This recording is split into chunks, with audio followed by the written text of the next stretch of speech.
iniciales de las. Entonces hablábamos del efecto precio total que se divide en dos. Efecto precio sustitución, efecto ingreso, y la suma de los dos nos da el efecto precio total. O el efecto simplemente total que causa el cambio de un precio de uno de los bienes en los consumos tanto de X como de Y, por ejemplo. Lo que vamos a ver ahora primero es la ecuación de Blaschke, que justamente mide lo mismo, pero a diferencia de lo que hemos visto con Alaskis o Blaschke, es que esos dos primeros pasan de datos iniciales, canasta inicial, a datos finales, canasta final. Entonces podíamos medir qué pasaba en la situación inicial, cuánto se consumía al inicio y cuánto se consume al final. Lo que vamos a ver ahora con la ecuación de Blaschke es también efecto sustitución, efecto ingreso, efecto total, pero únicamente con los datos iniciales.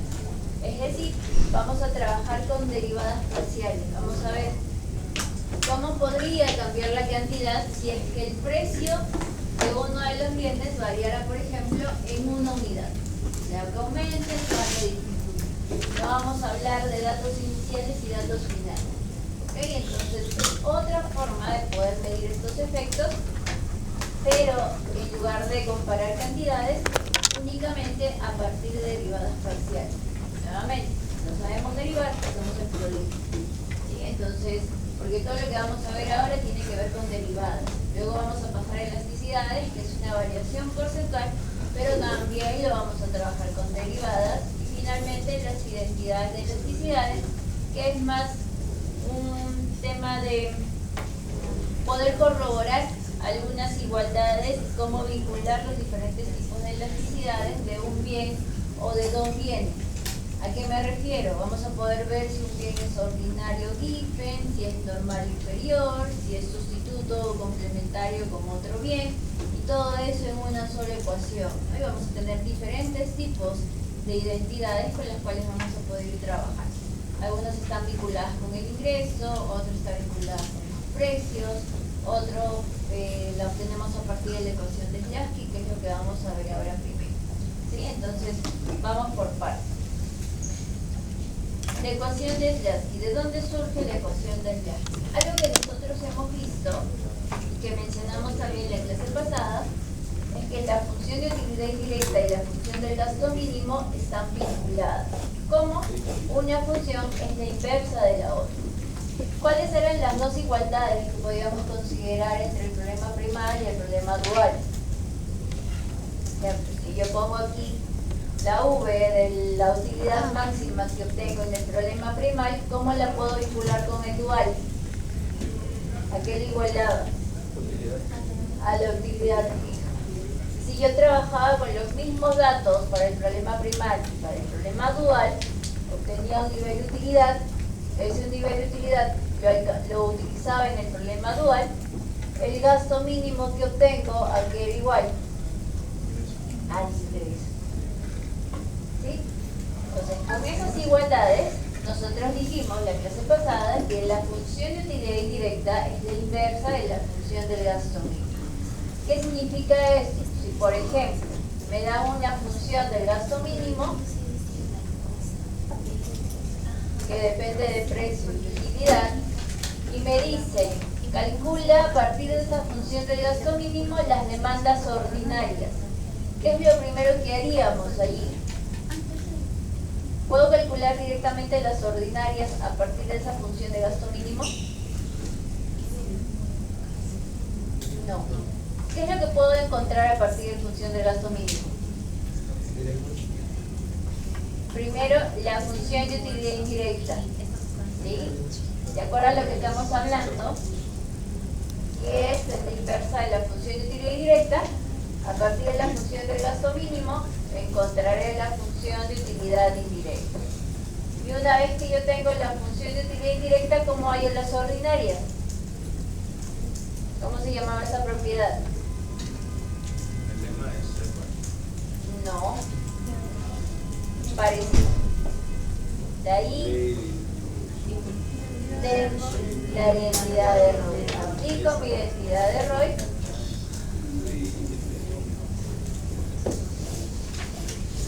Y hallo las demandas ordinarias X Y en precios e ingresos. ¿Para qué me serviría el lema de Shepard? Que a partir de la función del gasto mínimo yo quiero encontrar qué funciona. La eficiencia de los bienes. ¿Sí? Entonces, saber esa propiedad me va a permitir, a partir de una función del gasto mínimo, poder incluso calcular ordinarias, pero en orden. Primero la función de utilidad indirecta, aplico la identidad de ROI y hallo demandas ordinarias. ¿Qué pasa si en la información del problema, en lugar de darme eso, me dan la función de utilidad indirecta y me dicen calcula hicksianas? Recuerdo mi propiedad aquí, entonces transformo mi función de utilidad indirecta en una función de gasto mínimo.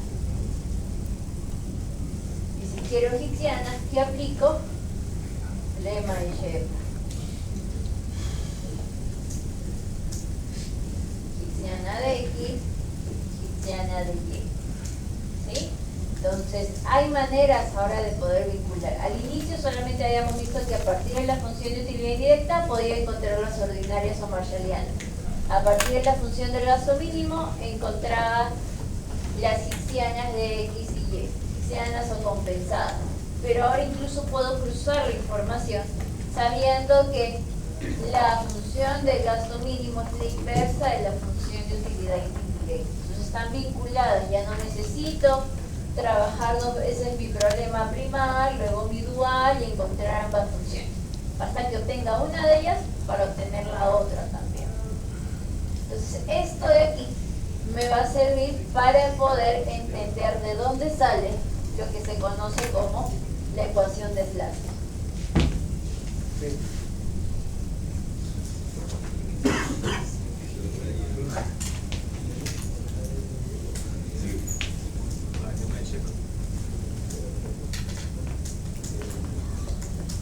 Lo que vamos a ver ahora es cómo se forma la ecuación de Tlatzky paso a paso y ya luego vamos a trabajar con la ecuación simplemente. Entonces, preguntas aquí, ¿no?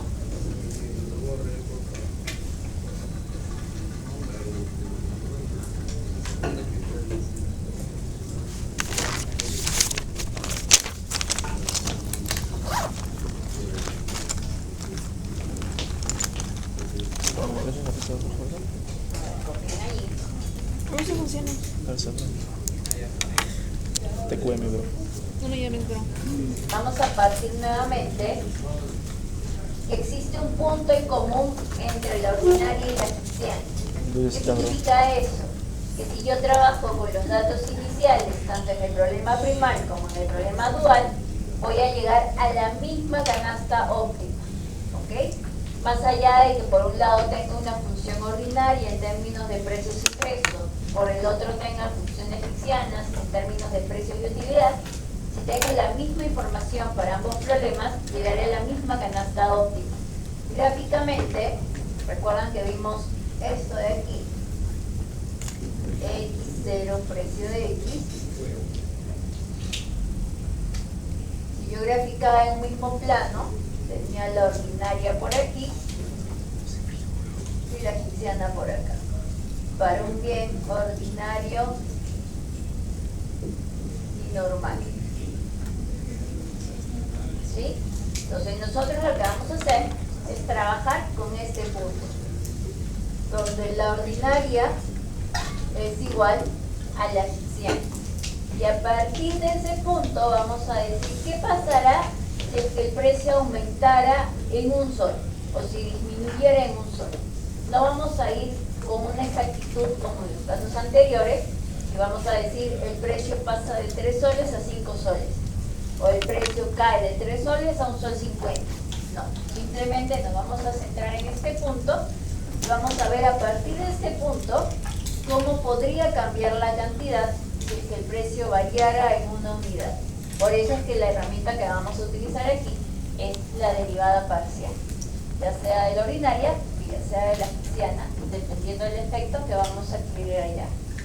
Entonces, con eso vamos a plantear, digamos que el origen de la ecuación de Slater.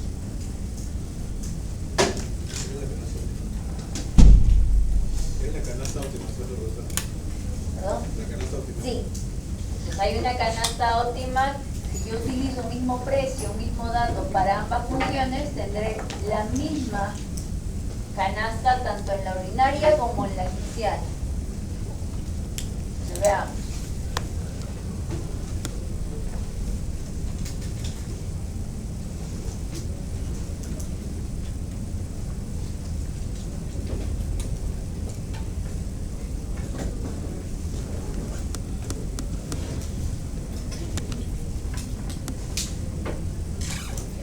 Entonces, yo primero tengo un punto en común, donde la ordinaria y la egipciana se hacen iguales.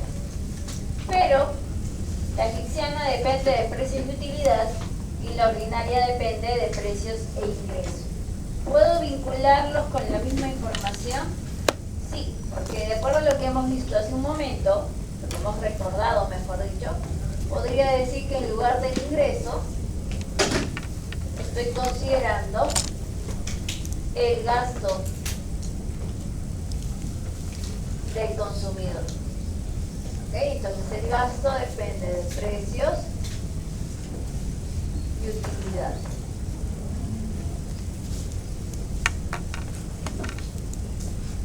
Y con esa expresión es con la cual vamos a trabajar ahora. ¿Qué es lo primero que vamos a hacer? Vamos a derivar respecto al precio de X.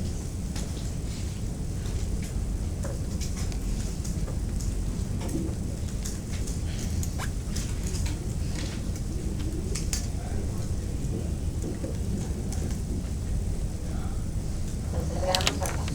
Derivo egipciana respecto al precio de X igual a, y empezamos a derivar ahora la ordinaria. Pero en este caso la ordinaria tiene dos partes. Depende directamente del precio de X, pero también depende del gasto, y el gasto depende de qué? También depende del precio de X. ¿Sí? Entonces ahí vamos a ver nuestra cadena. ¿Qué es lo que vamos a hacer? Vamos a derivar primero la ordinaria, que es una relación directa entre el precio y cantidad. Derivamos ordinaria respecto al precio de X. Lo primero. Más, seguimos ahora, derivar la ordinaria, primero respecto al gasto, y luego el gasto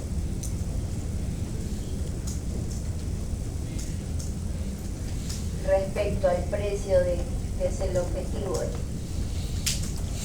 ¿Qué podemos hacer aquí? Esta derivada parcial, ¿cómo le llamamos? Es como si estuviera explicando qué cosa.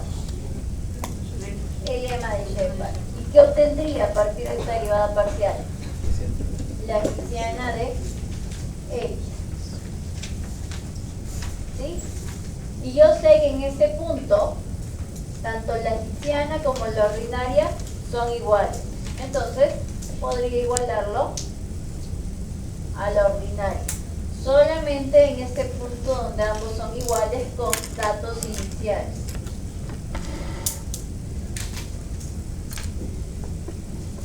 Y además, por las identidades que vimos hace un momento, si yo derivo la ordinaria respecto al gasto, es como derivarla respecto a qué variable. Ingreso. Y ahora vamos a ordenar un poquito lo que tenemos allí. Vamos a ordenarlo. Ordinaria, egipciana,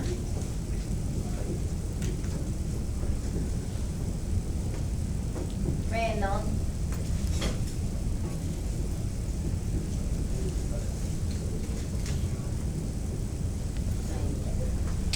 ahora, ¿qué significa esa ecuación? Vamos a ir viendo por partes.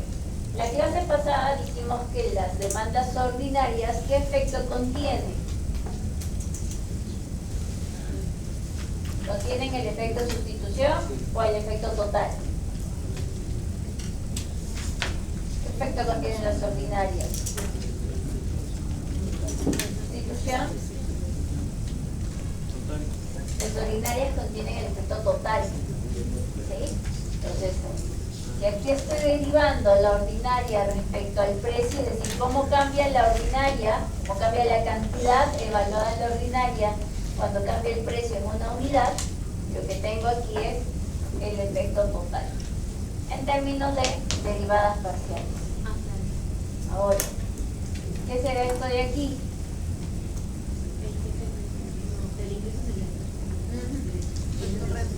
Y es el efecto sustitución. ¿Por qué es el efecto sustitución? Porque cuando trabajamos el efecto sustitución a las Higgs, dijimos que las higsianas contienen el efecto sustitución, que están libres del efecto ingreso. ¿Por qué? Porque las higsianas, ¿de qué variables dependen? Dependen de precios y utilidad, mientras que las ordinarias dependen de precios e ingreso. Entonces, ordinarias contienen el efecto total, higsianas contienen el efecto sustitución. Desde el enfoque a la Higgs que vimos, ¿no? En el ASCII solamente es pura ordinaria la que trabajamos al final.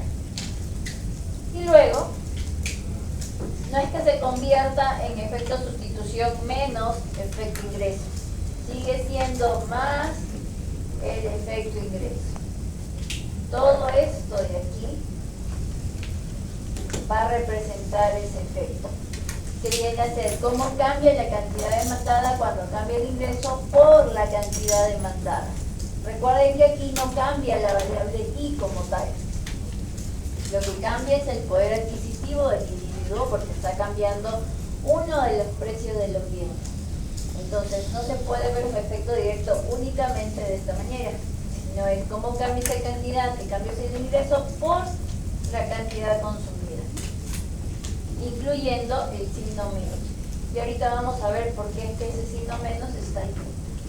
Entonces, la ecuación de Slasky me permite ver efecto sustitución, efecto ingreso, pero medirlo a partir de las derivadas parciales de las ordinarias y las higsianas. Entonces, lo que yo voy a encontrar es, con los datos iniciales, cómo podría cambiar esa cantidad si el precio de uno de los bienes cambiara en una unidad monetaria. Exactamente sé en qué cantidad cambia, no necesito esa información para trabajar con este enfoque. A diferencia de a la Higgs o al Slasky, donde sí decíamos que el precio inicial era de 2 soles y luego se elevaba a 3 soles, la cantidad pasaba de 45 a 30 unidades de X, por ejemplo. Aquí no, aquí solamente estoy diciendo, a partir de este punto, ¿qué pasaría si el precio aumenta o disminuye en 1 sol? Nada más. No trabajo con datos finales, todos son datos iniciales. Entonces son 3 maneras de poder medir el efecto sustitución: a la Higgs, al Slasky o con la ecuación del Slasky. Suelen confundirse mucho con efecto sustitución al Slasky y la ecuación del Slasky, son 2 cosas distintas. Al Slasky es con cantidades iniciales y finales, y la ecuación del Slasky es, con esa ecuación, puras derivadas parciales con datos iniciales. ¿Sí? Entonces, ¿tengo que encontrar el mismo resultado en los 3 métodos? No, no lo vamos a hacer. ¿Sí? Hemos dicho que Higgs, por ejemplo, que buscaba mantener el nivel de utilidad inicial con los precios nuevos. Al Slasky decía, quiero mantener inicialmente mi canasta inicial, pero con los precios nuevos. Entonces el ingreso cambiaba, por lo tanto la canasta de Slasky terminaba siendo una nueva. Y finalmente tenemos este efecto sustitución, que son cambios en las cantidades demandadas. ¿Okay? Entonces, en ninguno de los 3 métodos vamos a encontrar el mismo resultado, pero sí el mismo tipo de bien. Si yo con a la Higgs encuentro que es ordinario y normal, al Slasky, la ecuación de Slasky debería permitirme concluir lo mismo. ¿Ya? Entonces vamos a trabajar con eso. ¿Preguntas hasta aquí? Siempre se cumple esa condición, ¿Cuál? que los bienes sean iguales. Sí. Sea cualquiera de los 3 métodos que yo use, debería llegar a la misma conclusión. ¿Ok? Que egipciana y ordinaria son iguales. Ahí.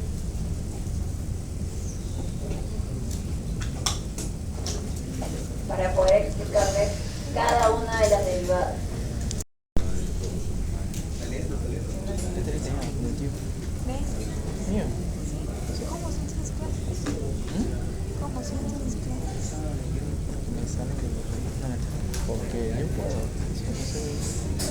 sabía que.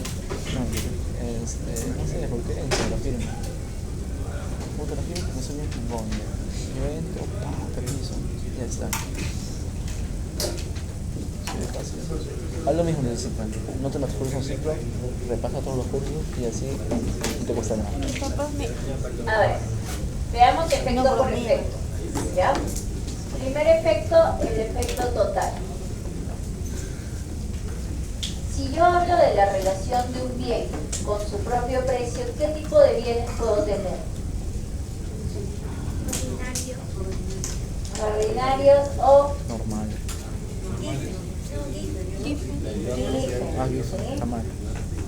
Ordinarios que cumplen con la ley de la demanda, IFE rompe la ley de la demanda en ciertos contextos determinados. Si hablamos de un bien con otro o Sustitutos o complementarios. el que si es ordinario o el deja Ajá. En el efecto total. ¿Sí? Entonces, cuando yo veo la relación directa que existe entre el consumo de un bien y su propio precio. Entonces, ¿qué signos puedo encontrar aquí? Si yo tengo que pueden ser ordinario o given, si es ordinario, ¿qué signo tendría esa derivada parcial? ¿Positivo o negativo?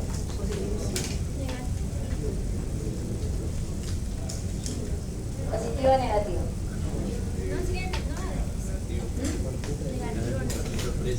Negativo. ¿Sí? Porque negativo, ¿qué me está diciendo? Relación inversa. Sube el precio de X, ¿qué pasa con la cantidad? O al revés. Entonces, si eso es un bien ordinario, el efecto total es negativo. Si es un given, entonces será positivo. Ahí tenemos la primera parte, que es bastante sencilla. Luego, efecto sustitución. Como el efecto sustitución está libre del efecto ingreso, en este caso, cada vez que yo evalúe un cambio de precio en la demanda asfixiante o compensada, siempre se va a cumplir la ley de la demanda. Es decir, como está libre el efecto ingreso, aquí todos los bienes, solamente pensamos en la sustitución.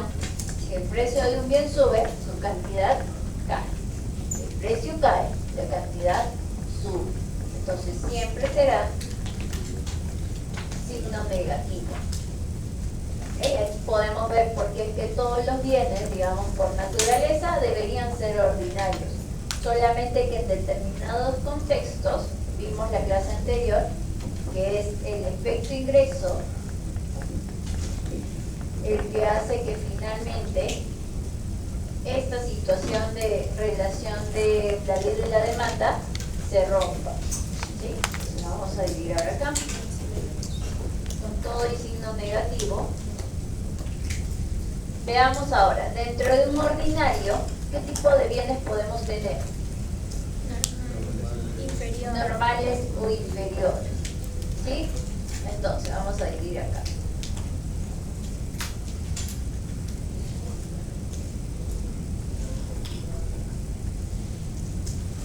Normal o inferior. Vamos por partes. Cantidad, ¿puede ser negativa? No. Entonces, esto siempre va a ser positivo. Listo. Tengo un signo negativo aquí. Entonces, ahora tengo que analizar esa derivada parcial. Vamos poniendo. Signo negativo, negativo aquí. Signo positivo, aquí. Y ahora, esta derivada parcial para un bien normal, ¿qué signo tendrá? Positivo, sí. Positivo. Sube el ingreso, sube el consumo. Cae el ingreso, cae el consumo. Entonces, negativo con positivo y con positivo, ¿qué obtenemos? La ley de los signos. Si multiplicamos estos tres números, negativo. Este es negativo. ¿Qué es lo que observo aquí? Que cuando un bien es ordinario y normal, todos los efectos, ¿qué signo tienen? Negativo. Y finalmente el efecto total es negativo. Y tiene que ver con lo que vimos también en la clase pasada. La clase anterior dijimos que si son ordinarios y normales, los efectos se movían en la misma dirección.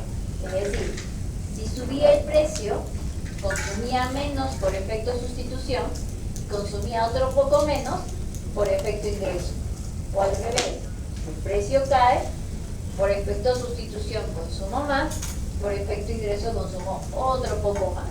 Entonces, el hecho que yo veo aquí los signos negativos es decir también que se mueven en la misma dirección. Lo que esperaría entonces es que si el precio de un bien sube, cantidad caiga, o al revés.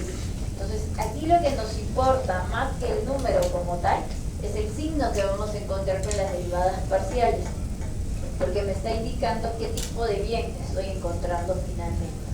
¿Ya? Entonces, no quiere decir que si hago mal el cálculo, entonces tengo todo el puntaje, tampoco. No, pero lo que nos importa principalmente son los signos porque me muestran la relación que existen entre las variables que voy trabajando en cada una de las funciones de demanda. Ahora, si fuera inferior, ¿cómo sería? Vamos a volver a poner el signo menos, signo más. ¿Cómo sería este signo? Negativo. Sube el ingreso, cae el consumo. Cae el ingreso, sube el consumo. Ley de los signos, menos por más.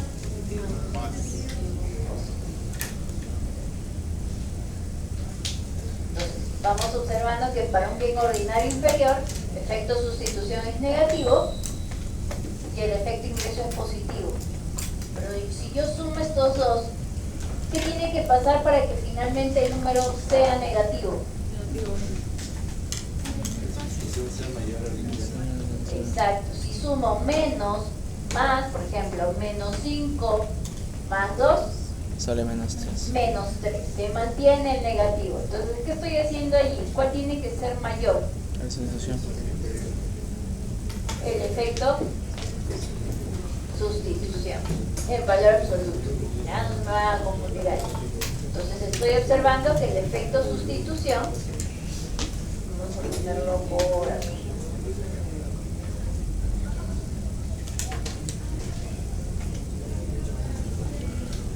Efecto sustitución.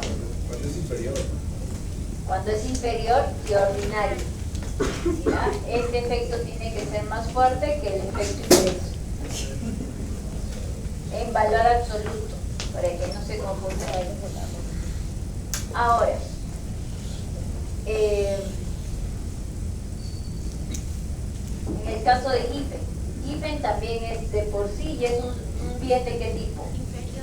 Inferior. Entonces, ¿qué signo tendremos aquí? Positivo. Y alguien puede decirme más, pero es lo mismo que el anterior, ordinario inferior. Ordinario inferior, negativo positivo. IFEN también tiene negativo positivo, pero ¿cuál va a ser la diferencia? ¿Cuál es más fuerte?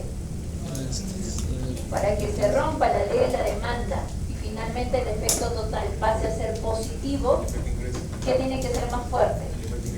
El efecto ingreso.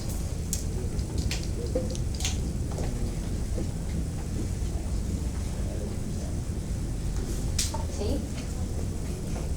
Y se mantiene lo que decíamos en la clase anterior, ¿no? Si van en sentidos opuestos, los efectos, vamos a tener de todas maneras un bien inferior. ¿Qué es lo que va a hacer finalmente que sea un inferior ordinario o un inferior IFEN? Es la relación entre el efecto sustitución y el efecto ingreso. Para que se rompa la ley de la demanda, el efecto ingreso tiene que ser más fuerte que el efecto sustitución. Caso contrario, se mantiene el tipo de bien ordinario. Algo que también mencionamos es de que si yo solamente estoy evaluando precio y cantidad, lo único que puedo decir es que es un bien ordinario o IFEN. Yo no puedo decir con este resultado si se trata de un bien normal o si se trata de un bien inferior. A menos que sea IFEN, de todas maneras será inferior. Pero si es ordinario, solamente analizo esta relación, no puedo decir si es normal o inferior. Para eso necesito descomponer en efecto sustitución y efecto ingreso. Una vez que hago la descomposición, allí sí puedo decir que además de ser ordinario, es un bien normal. O además de ser ordinario, es un bien inferior. ¿Ok? Entonces, ¿preguntas aquí? ¿No? Copien eso, que es lo que nos va a servir como introducción para lo que vamos a ver ahora como elasticidad. Digamos que lo que hemos hecho aquí es la mitad de lo que sería un cálculo de elasticidad. Entonces es importante que el tema de los signos y cómo evaluarlos quede claro hasta aquí. Sensibilidad. Lo que voy a ver ahora es cuán sensible es una demanda ante cambios en tres variables. Ante cambios en su propio precio, ante cambios en el ingreso y ante cambios en el precio de otro bien. Entonces, vamos a recordar nuevamente los tipos de bienes que hemos mencionado aquí. Si hablamos de la relación de un bien con su propio precio, puede ser ordinario o quinto. Si hablamos de la relación con el ingreso, la variable I, puede ser normal o inferior.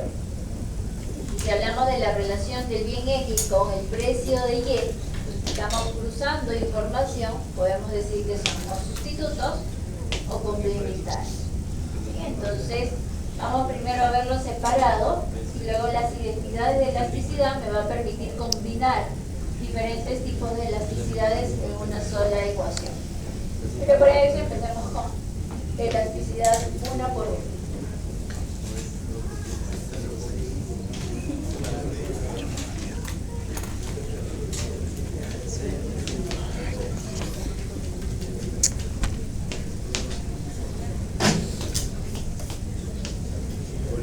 ¿Seguro que no tienes frío? No es frío, es que me duele la cabeza. Estoy renegando. No, ya, si quieres puedes estar haciendo. Primero vamos a ver Tengo frío, las elasticidades de la demanda ordinaria o marshalliana. A esto se les conocen las elasticidades brutas. ¿Por qué? Porque al trabajar con las ordinarias tenemos tanto el efecto sustitución como el efecto ingreso. Entonces, al trabajar con el efecto total se le conoce como elasticidad bruta. Luego, cuando trabajemos con la elasticidad neta, se va a trabajar con las hicienas, porque justamente lo que hacen las hicienas es dejar de lado el efecto ingreso. Por eso se le llama elasticidades netas, ¿sí? Porque descartan del efecto total, descartan el efecto ingreso y solamente se centran en el efecto sustitución. Primero, veamos estas de aquí, con las demandas ordinarias o marshallianas. Lo que voy a ver primero es la elasticidad precio de la demanda.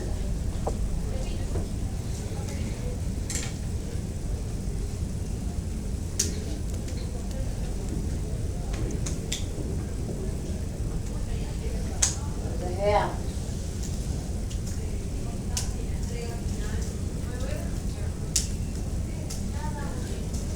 Entonces, en introducción o en un primer curso de economía, la elasticidad la miden de punto a punto, que se conoce como la elasticidad punto, justamente, como una variación porcentual. Entonces, en términos generales, la elasticidad, además de ser la sensibilidad de la demanda ante cambios en variables, se mide como la variación porcentual en la cantidad demandada ante cambios porcentuales en el precio de dicho bien. Si yo tuviese datos iniciales y datos finales, calcularía de esta manera.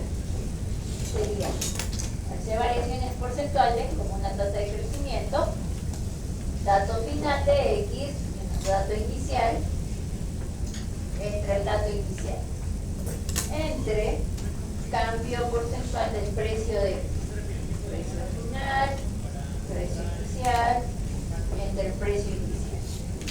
Esto yo haría si tuviese datos iniciales, datos finales. Pero en este caso, nosotros ya deberíamos saber derivar. Entonces, lo que vamos a hacer, en lugar de trabajar con la elasticidad punto, vamos a pasar esta expresión a las derivadas. ¿Cómo lo paso? Va a ser cambio en X, entre cambio en el precio de X, entre el precio de X. Y extremos y medios, propiedad allí también de colegio, va a terminar en esta expresión. Derivada parcial de la ordinaria respecto al precio de dicho bien por precio de X entre X. Y con esta expresión es con la cual vamos a trabajar a partir de ahora cuando hablemos de elasticidades. ¿Sí? Por eso les decía que ecuación de Lasky ya teníamos una partecita de la elasticidad, tendríamos el primer factor. Entonces, elasticidad es el paquete completo. A veces como elasticidad solamente calculan este factor. Es todo, porque elasticidad no es cuando cambia la cantidad, sino que el precio cambia en una unidad, sino que lo que pide es porcentualmente. Si el precio cambia en 1%, ¿en cuánto cambia en porcentaje la cantidad demandada de un bien, por ejemplo? ¿Cómo interpreto esto? Tiene varias maneras de poder interpretar. Vamos a ver aquí. ¿Puedo borrar esto? Sí, profesora. Sí. Ya, pero a ver. Mentira.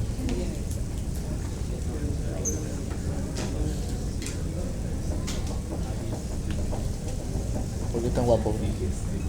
Cuando son fórmulas tienen que ser con naranja. Así que lo procesa mi cerebro. A ver. ¿Cómo La elasticidad me lo permite procesa mi cerebro? identificar dos cosas. Primero, el tipo de bien, que ya sabemos si hablamos de la relación entre precio y cantidad, puede ser ordinario o bien. Pero ahora también me va a poder decir qué tipo de demanda es. Cuando digo qué tipo de demanda es, ante cambios en el precio de un bien, puedo utilizar cualquiera de estos conceptos. Si la demanda es elástica, es inelástica, por los extremos, perfectamente inelástica o perfectamente elástica o unitaria. ¿Qué significa cada uno de ellos? Vamos a ir viendo ahora. Por ejemplo, si al momento de derivar esto, multiplicarlo por precio de X entre X, yo obtengo menos 0.8. Primero, por el signo, ¿qué tipo de bien sería este? Ordinario. Muy bien. Entonces, tipo de bien ordinario.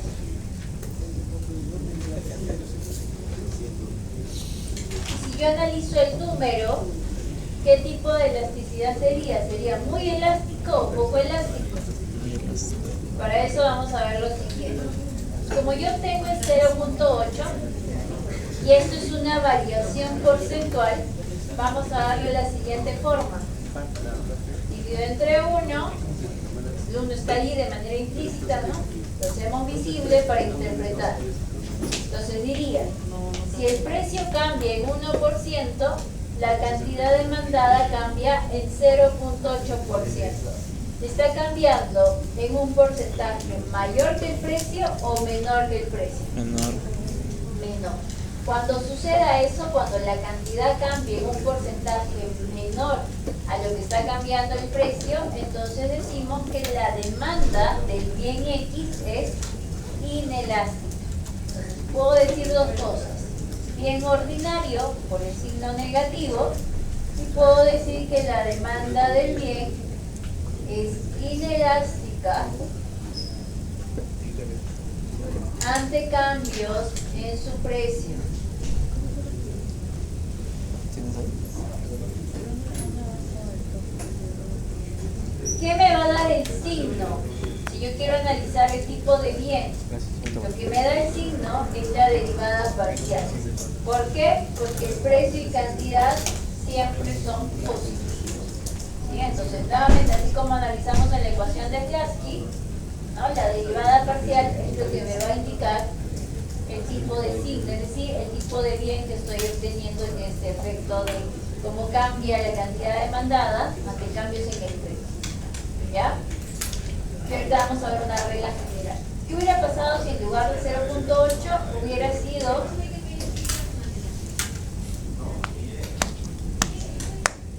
obtenido este, 2.5? ¿Qué tipo de bien es eso?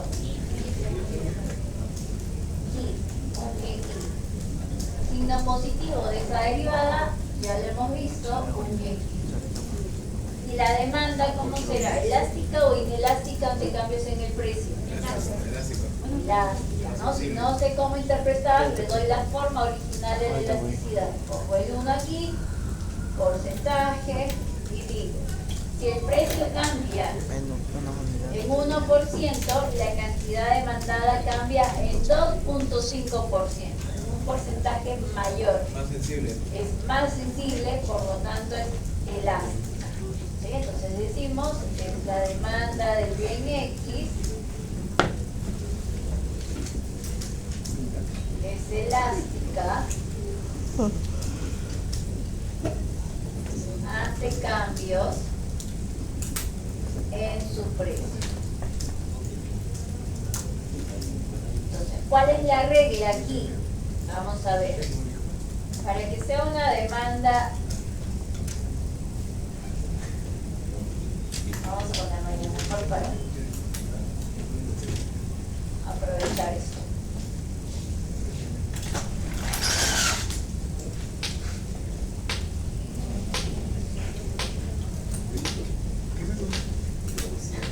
No, no es mío, tranquilo. Vamos por las más clásicas, demanda inelástica o demanda elástica. Si es demanda inelástica, entonces la elasticidad precio de la demanda en valor absoluto va entre 0 y 1. ¿Por qué en valor absoluto? Porque el signo puede ser positivo o negativo, puede ser ordinario, puede ser even, pero eso no quita que sea una demanda inelástica ante cambios en su precio.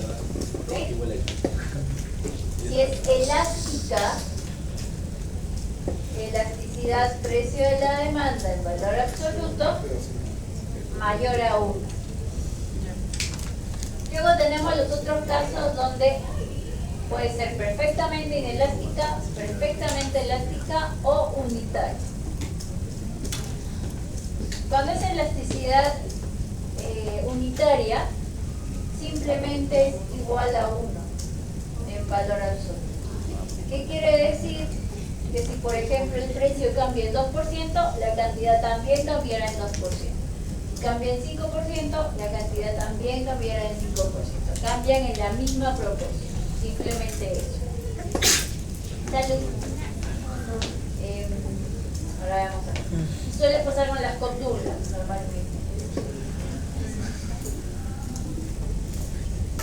Perfectamente inelástica.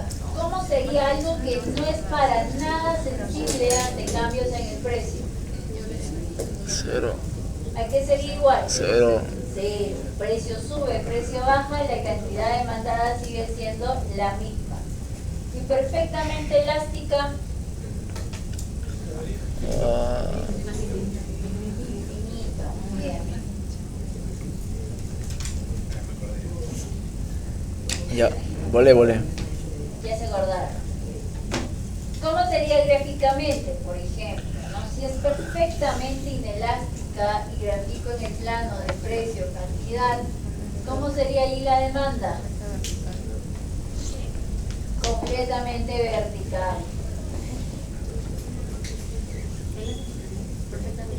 Perfectamente inelástica. ¿Sí? Y no hay que confundir. Una es la elasticidad, que es 0, y otra cosa es la pendiente de esa recta. ¿Cuánto es la pendiente de esa recta? Infinito. Sí, ahí suelen confundirse también. Una cosa es la elasticidad y otra cosa es la pendiente de la curva. El otro extremo, perfectamente elástica. Horizontal. Completamente horizontal. ¿Sí?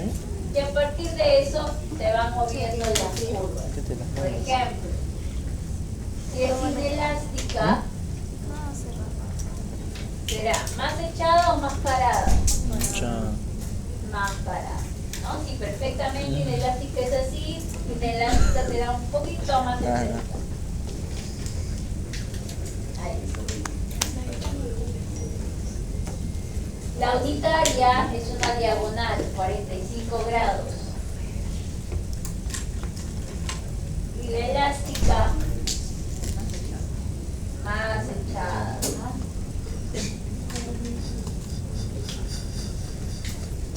El que sea más echada es justamente es más sensible. Un pequeño cambio en el precio implica un gran cambio en la cantidad. Mientras que en inelástica, un pequeño cambio en el precio, ¿qué pasa con la cantidad? Cambia mucho más pequeño que ese cambio. La elástica es más La elástica es más hinchada. Solo se aplica el valor absoluto para las 2, 3 y 4. Sí, 2, 3 y 4, porque uno es 0 y la otra es infinita.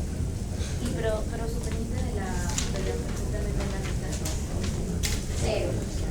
¿Sí? Y esto lo encontramos con los sustitutos perfectos.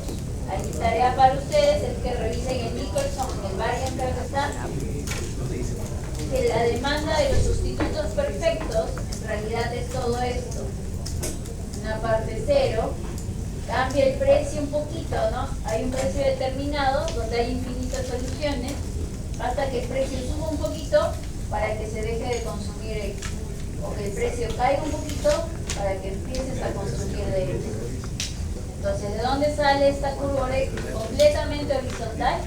Es parte de la curva de demanda de los sustitutos perfectos, que ya es el extremo de cuando hablamos de sensibilidad.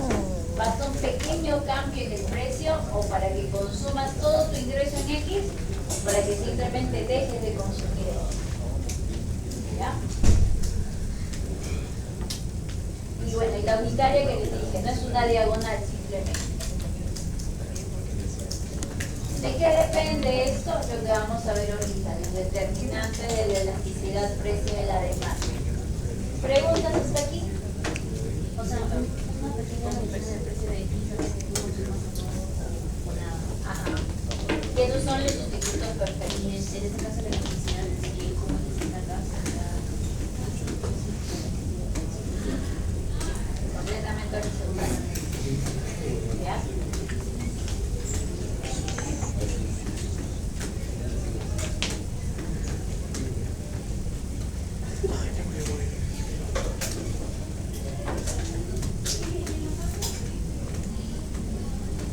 Pero solo cuando es 1, es así.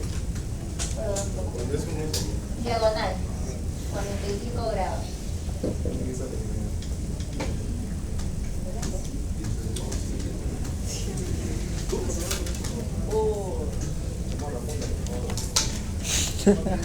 Oye, chamorro. Ya sabes que lo que resta más es más primero es el historia. Uy, sí, he visto que es la moda ahora. No digo porque no es más fácil un parcial que un final. Al final sucede en el alma.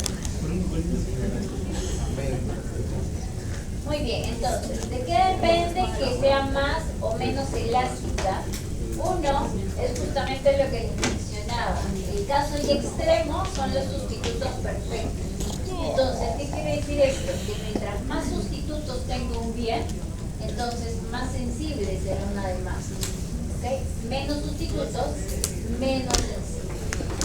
Lo segundo es si es considerado un bien de lujo o una necesidad. Si es un bien de lujo, por ejemplo, ¿no? Que acostumbren a tomarse su café en Starbucks. ¿Qué pasa si el café pasa de costar 14 soles a 25 soles? Huelga. Sigue. Sí, Para sí. algunos, que es considerado un bien de lujo en relación a sus preferencias, ¿qué va a pasar?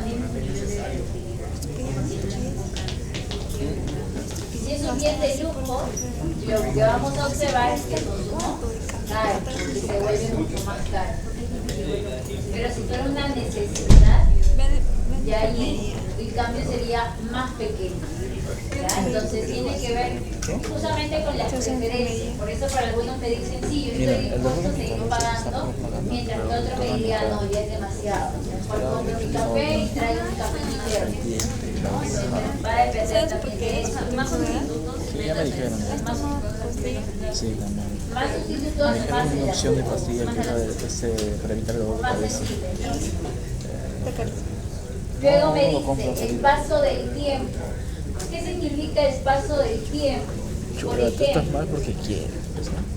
¿cuánto cuesta un balón de gas actualmente? ¿O cuántos tienen en su casa balón de gas? Cocinas a balón de gas. Contigo ¿Cuánto cuesta el balón de gas? Si me dijeras, está muy caro, te entiendo. 50, 60 en promedio. Eso. Antes, les hablo antes de pandemia, el gas costaba 20, 25, 28 soles, el más caro de marca. ¿El gas? ¿Sí? ¿El gas? El gas.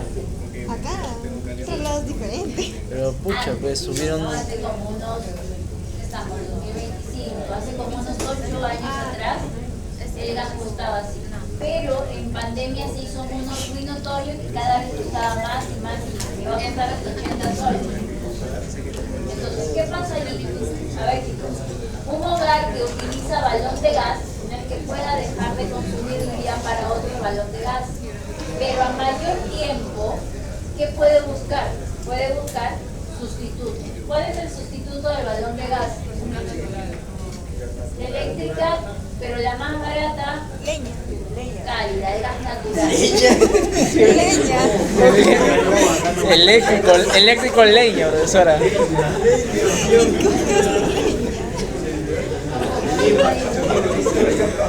A lo primitivo.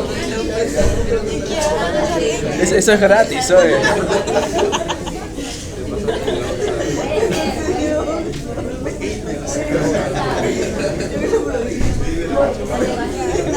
Vive en provincia. Creo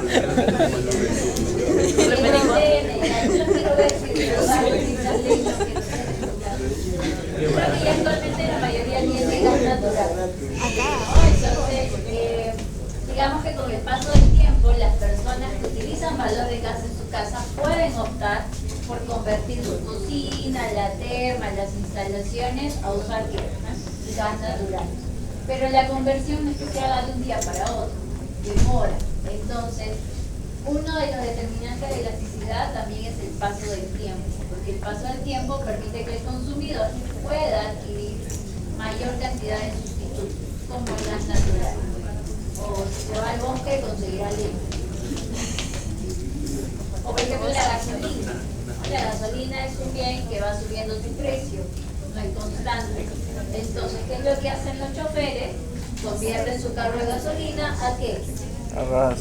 A gas, GNV, ¿no? Entonces también, no un día para otro tú digas, ay, mañana entonces voy a convertir mi carro a gas, porque también implica un costo, implica una instalación y todo eso. Entonces, más avance el tiempo Más elástica se vuelve una demanda. el precio sube mucho o baja mucho. Que es más propensa a cambios. Elástica es si el precio sube, La cantidad sube. va a cambiar más fácilmente. O sea, con la estación. Sí, por lo que yo no le era tan necesario, pero ahora es del otro. Porque tiene la posibilidad de encontrar más. Y el último es el porcentaje del presupuesto familiar. Voy a sacar un poquito. Oh, perdón. Porcentaje del presupuesto más familiar. ¿Qué significa eso? Que si representa un porcentaje alto del Está mi presupuesto corazón. familiar, el bien será más sensible ante cambios en su precio. Por ejemplo, si hablamos de la sal, ¿cuánto cuesta una bolsa de sal? 2 soles, 3 soles. ¿No? ¿Qué pasa si vas a costar de 2 soles a 5 soles? ¿Reducirá la cantidad de consumo de sal en las casas? No. Sal de Mara, Leticia. Depende. No. No, es que comisión Uno es innecesario y otro, 5 soles, no representa un porcentaje alto del presupuesto. ¿Sí? Por más que ganen el sueldo mínimo, no representa un porcentaje alto. ¿Ok? Entonces, dependiendo también del porcentaje que representa el bien en tu presupuesto, un bien se puede convertir más elástico si el porcentaje es muy alto. ¿Está bien? Entonces, ¿preguntas hasta aquí?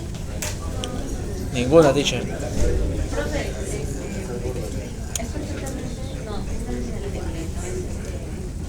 una elasticidad, pero no varía mucho con el tiempo. inelástico. Te golpeas la cabeza sabiendo que te duele la cabeza. ¿No te golpeé o sí te dolió? No, sí me golpeé. No te golpeé, solamente me costó un toque. Pero no te recuerdo, te hiciste un golpe. Antes de irnos Bueno. a ver, cerramos la elasticidad. ¿Para qué también nos sirve esto? Voy a ver algo.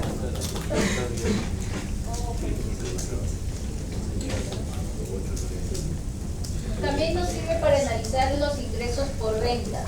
Digamos, ustedes un día quieren hacer un negocio y quieren vender algo.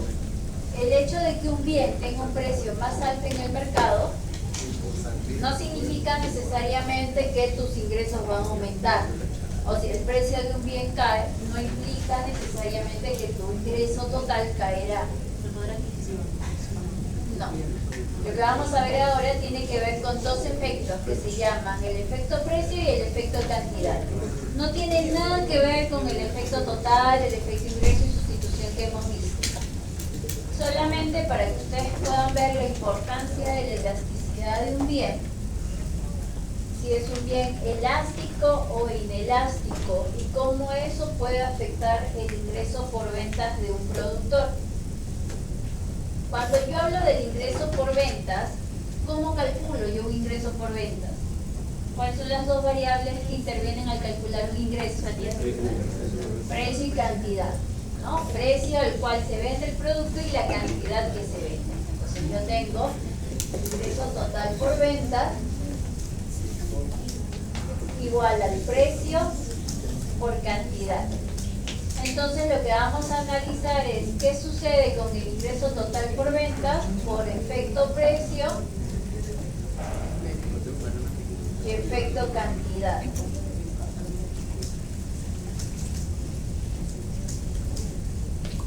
Porque ¿qué pasa? Por ejemplo, si el precio de un bien sube, yo podría decir que si un bien se vuelve más caro en el mercado, lo voy a vender a un precio más alto, mis ingresos serán mayores. Pero por la ley de la demanda, si un bien se vuelve más caro, ¿qué pasa con la cantidad? Entonces, finalmente, ¿qué va a pasar con el ingreso por ventas? ¿Puedo saber ahorita qué pasa con el ingreso por ventas?